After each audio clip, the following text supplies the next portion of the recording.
UEFA champions লিগের এক সপ্তাহের ব্যবধানে আরেকটি মাদ্রিদ ডার্বি দেখার সুযোগ পাচ্ছে ফুটবল প্রেমীরা।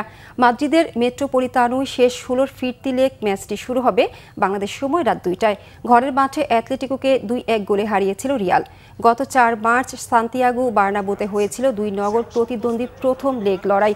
শুরুতে রদ্রিগোর গোলে এগিয়ে যাওয়া রিয়ালের জালে 32 মিনিটে হুলিয়ান আলভারেজ বল পাঠিয়ে অ্যাটলেটিকোকে সমতায় ফেরান। এরপর 55 মিনিটে ব্রাহিম দিয়াজ ব্যবধান বাড়িয়ে ম্যাচের পার্থক্য গড়ে দেন। তবে মাদ্রিদ ডার্বিতে এক গোলে এগিয়ে থাকাটা বড় কোনো সুবিধা নয়। রিয়াল কোচ কার্লো আনচেলত্তির প্রথম লেগ শেষেই বলেছিলেন, এই ম্যাচ এখনও সমতায়, মনে রাখতে হবে দলটা অ্যাটলেটিকো। ওদের বিপক্ষে এক গোলে এগিয়ে থাকায় খেলা শেষ ধরে নেওয়া যায় না। চ্যাম্পিয়ন্স লিগে ঘরের মাঠে রিয়ালের বিপক্ষে অ্যাটলেটিকোর 3 ম্যাচে 2 জয় ও 1 ড্র। এটা জানা ছিল বলেই এক সপ্তাহে বার্নাব্যুতে রিয়ালের জয়ের নায়ক ব্রাহিম দিয়াসও ম্যাচ শেষে বলেছিলেন, কোনোভাবেই এই লড়াই শেষ হয়ে যায়নি। অ্যাটলেটিকোর কোচ দিয়েগো সিমেনিও ব্যবধানটাকে খুব বড় কিছু মনে করছে না।